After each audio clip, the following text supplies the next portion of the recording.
Ladies and gentlemen, boys and girls, welcome back to another Clash Royale video. Flatline here. And today I have another special deck for you. It is a giant graveyard deck. I'm not usually a big fan of playing graveyard. It's just not one of the archetypes that I generally play, but I noticed that it was top again in the last 24 hours for the win percentage on royaleapi.com, and I thought I'd give it a go. So here you see we've got two spells with the arrows and the snowball to handle any kind of swarm units. You've got the Musketeer and you've got the Night Witch for air defense, in addition to your two small spells. And then two other 4 elixir cards in the Dark Prince and the Goblin Cage. And then two 5 elixir cards with the Giant and the Graveyard. So the key to this deck is kind of defend at the beginning, see what they have. You don't want to overcommit yourself, overextend, because it's not a very fast cycling deck at 3.9 elixir. But we do have some good answers and some good defenses that can be mounted if need be. So I wanted to share some replays with you today on how to beat a Golem deck. What else do we have in here? We've got this Prince, Giant Goblin, weird kind of deck that we played against, a balloon cycle deck. I lost to Giant Double Prince, but then I won against a Spellbait, Logbait, and one against a Golem. So it was semi-successful today, and thought I'd just share you what I learned. So here we go. Let's get into it. First, the Golem deck. Now, if you've watched me play at all, you realize I don't like waiting for the game to start, so I just make the first move generally. I go with Dark Prince in the back, see what he responds with. He goes with the Baby Dragon. So we've got a couple answers here. I decided I'm not going to bleed elixir, so I put the Night Witch in the back. He drops Mini P.E.K.K.A, which is nice for me, which means I can play my Giant and not have to worry about too much of a threat getting burnt down quickly with Mini P.E.K.K.A. I played here, so it's kind of responding. You got to respond to what your opponent does. He played that bomber high in between the two towers there, and my Musketeer can snipe it, no problem. So the Musketeer finishes off the Baby Dragon. My Night Witch is following the Giant to do some work, but I wanted to take care of that bomber by placing the Musketeer here. Now, the old me would have used the snowball as soon as the Night Witch dies here, but let's see what happens. You don't have to, folks. Patience, tactical patience is key. I've got the elixir lead, and I've got the damage lead. So no need to just waste elixir. But I also don't want to bleed elixir, so I spend the snowball on tower. He doesn't respond, so I go Dark Prince in the back again.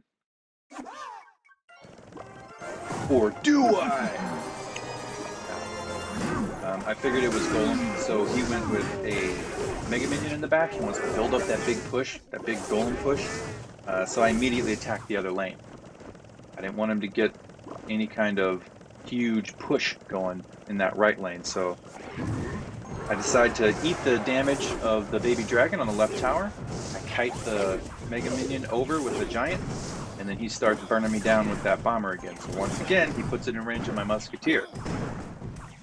Like, all right, what's he gonna do here? Not back Mini P.E.K.K.A because he used it to defend the Graveyard and Dark Prince on the other side, and he goes Golem. So if he goes Golem, I'm gonna go Night Witch for damage, and then I want to pull him over so both towers can start shooting this Golem at once. And I also didn't want my Night Witch to die too quickly to his Night Witch, so I dropped the Dark Prince at the top there. Snowball for the bats, and fairly clean defense. Here I got over aggressive. Knowing that he had, or I should have known that he had Baby Dragon in cycle, I should not have played the Giant there, because the Giant just slowed up everybody, that whole train that he had behind him, and they were all getting splashed by the Baby Dragon. So that was a dumb play on my part, but once again, he plays the bomber in the same place, so I get to melt the bomber.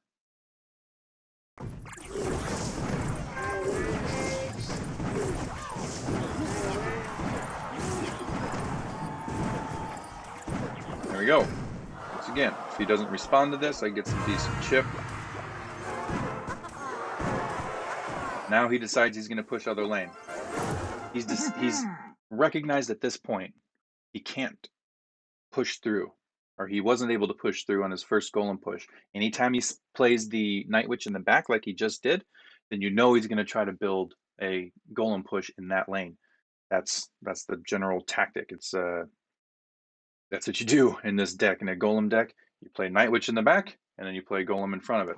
Or if you've got a huge elixir advantage, you play golem in the back, build up a big push, and then Night Witch behind the golem.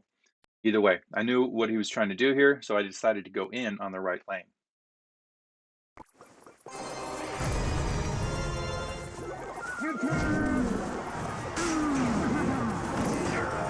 Okay, another trick here, another tip.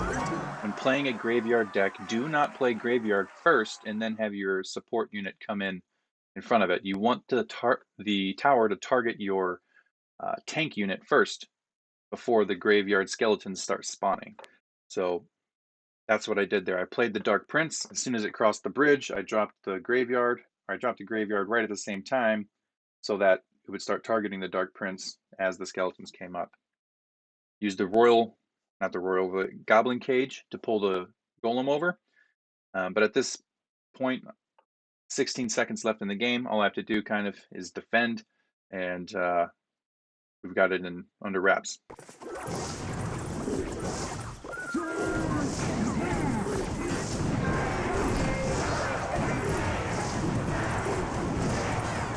6 seconds. I put a giant there to kind of suck up the mini P.E.K.K.A. and Night Witch attacks. And that was the end of that one. Not too bad. Alright, so that was Golem. Let's see what we do against Spellbait. This version of Spellbait is fun to play. I've played this deck before with the Knight and the Skeleton Balloon, Lumberjack, Bats, Goblin Gang, Bomb Tower, Log, and Zap. So he's got 2 small spells, and it can be oppressive. What do I do to all these, all these cards that are coming at me just left and right? Well, let's see what we do. Because with our 2 spells, we've got arrows and we have the snowball to take care of some of his swarm units. So recognizing the deck, first of all, is key. I didn't know specifically which one it was, because when you see Goblin Gang at the bridge like that, you're like, okay, he's going to be some kind of spell bait, right? Well, he gets one of my spells, and then I see Knight. I'm thinking it's got to be a skeleton barrel, but don't know yet. Oh, the old Lumberjack Bats maneuver. A little patience, drop arrows on everything, minimize damage on that left tower. And my Night Witch is creeping on up there. Musketeer in the back, still kind of figure out what deck it is specifically. I'm like, uh-oh, okay. So Skeleton Barrel. I don't mind if he destroys my Goblin Cage. Then I've got the Goblin Brawler that he has to deal with. He does a good job defending here with this push. And now I know that he has Bomb Tower.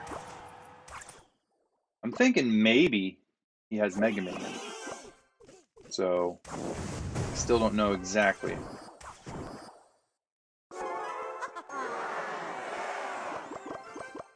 Because at this point, I don't think he's shown me Zap. That being his 8th card.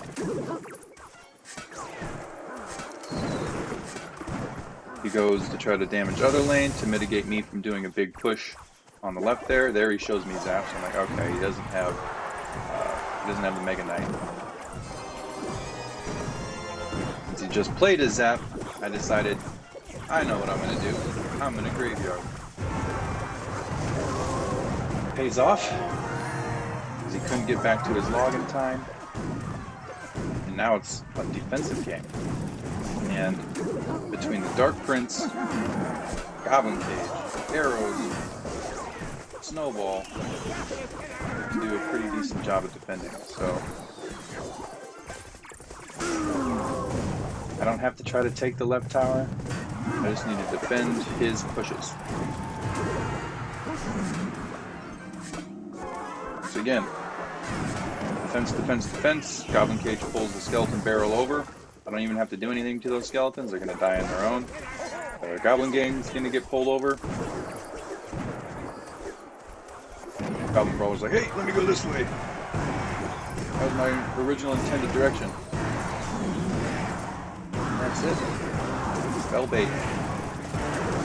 Got some decent answers for it. Now it's back to Snowball again to handle that little push on the left. So GG.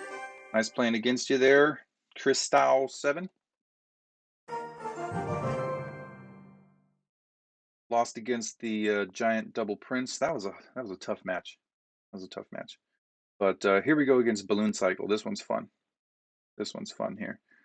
I shared a battle against me against a deck kind of like this one yesterday, but instead of the Lumberjack, they had Goblin Cage, and that was a fun deck to play against as well. All right, I make the first move again, as normal. Dark Prince in the back, see what he's got. Musketeer. Thinking could be 2.6 Hog Rider.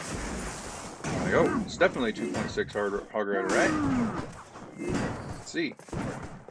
I'm eating a little bit of elixir just in case he goes with his hog. I didn't know what side he was going to go. I'm like, oh, great. There's a mistake. Two mistakes. One, playing the Musketeer to respond to the Musketeer. I didn't need to do that. I could have just waited a little bit and seen what he did, if anything. Maybe played a Musketeer high so I could defend both lanes. And then I played my Goblin Cage one tile too far to the left here. So the balloon gets to the tower sooner than it would have. Anyhow, Lumberjack Balloon. Now I know what we're playing against here.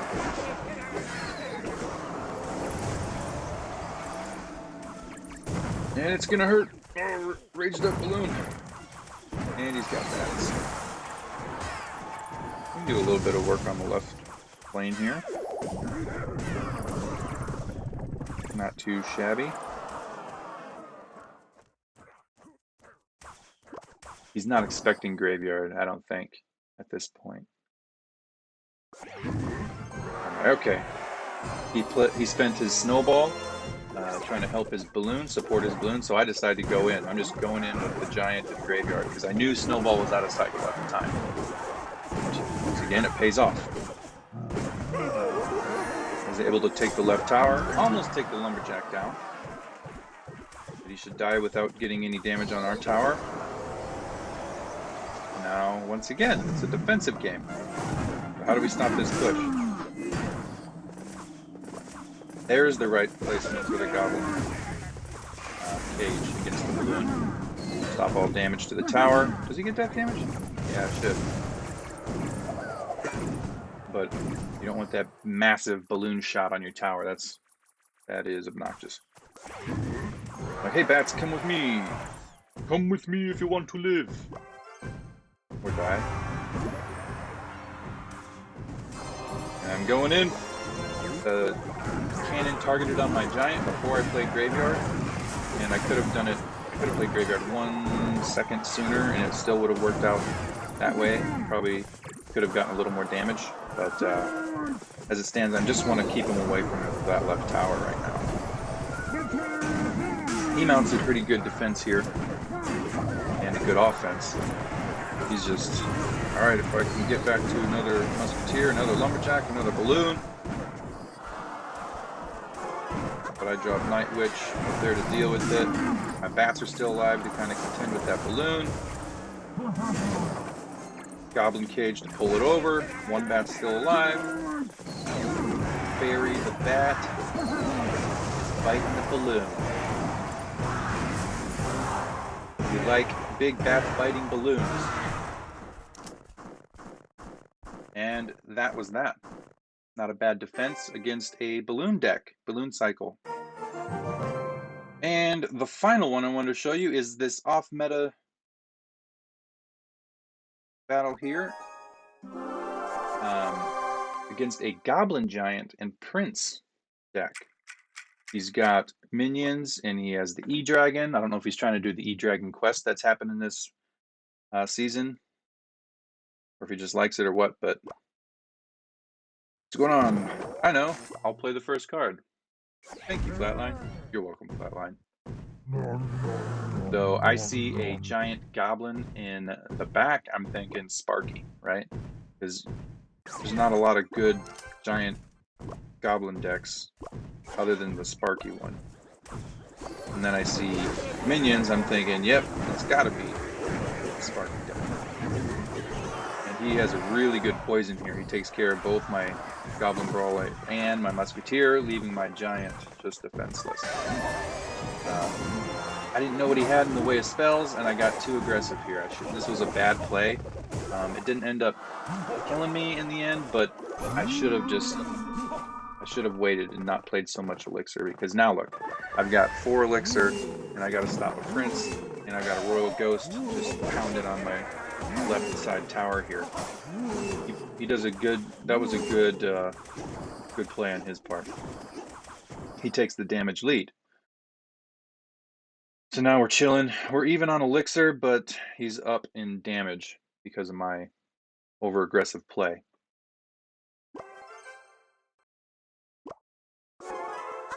Night Witch in the back. I don't want to bleed Elixir.